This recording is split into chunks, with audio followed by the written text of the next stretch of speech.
So the Babylon Bee is a news satire site. We publish satire on all current events, public figures.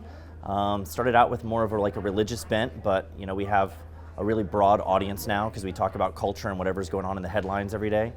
So it is similar to The Onion. You're talking about that. It's like The Onion, but we come at it from a different worldview, more of a conservative worldview perspective. I mean, the main thing, we have funny writers, we have very talented writers. I can't praise them enough. These guys are just like, our editor-in-chief, Kyle Mann, is an idea fire hose. He just endlessly, every day, effortlessly comes up with all these ideas. I'm afraid one day he'll run out of them. Hopefully he doesn't. But I think that we're also, I think we're filling a void where there weren't a lot of people, there weren't a lot of humorists or comedians or satirists doing comedy from the perspective that we're doing it from. We're pushing back on the popular narratives that are out there and poking holes in them rather than advancing them. This is one of the ways the left criticizes us. The left will say that we're just advancing narratives and that we don't have any truth in our comedy and that's why it's not funny. They say we're not funny. I would argue it's the other way around. I think that there's that old saying, there's a grain of truth in every joke, or it's funny because it's true. And I'll talk about this some tonight. But yeah, jokes are funny because of their proximity to the truth, not their distance from it. So you have to be riding on the back of the truth.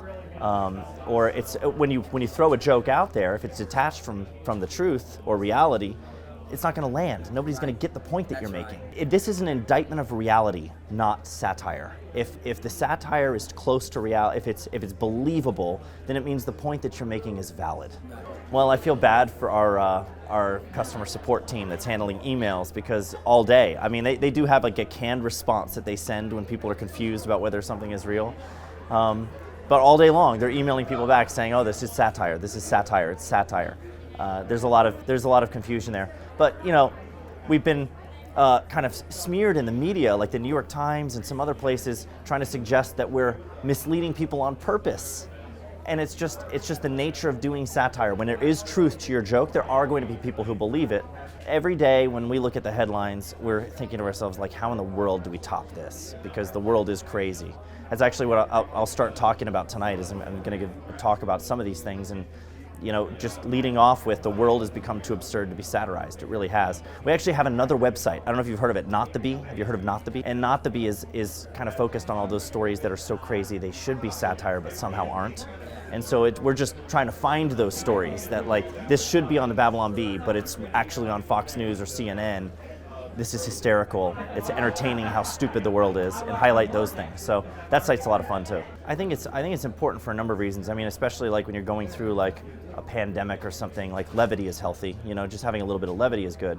But I think humor is effective as a method of it's a vehicle for truth delivery, really, right? We're talking about like jokes have to have a grain of truth to them.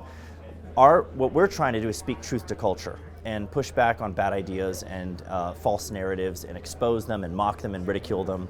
I jokingly say that our mission is to ridicule bad ideas. And I'm only half kidding. We don't really have a mission, but if I could summarize what our mission is, it's to ridicule bad ideas. And I think comedy is very effective at that.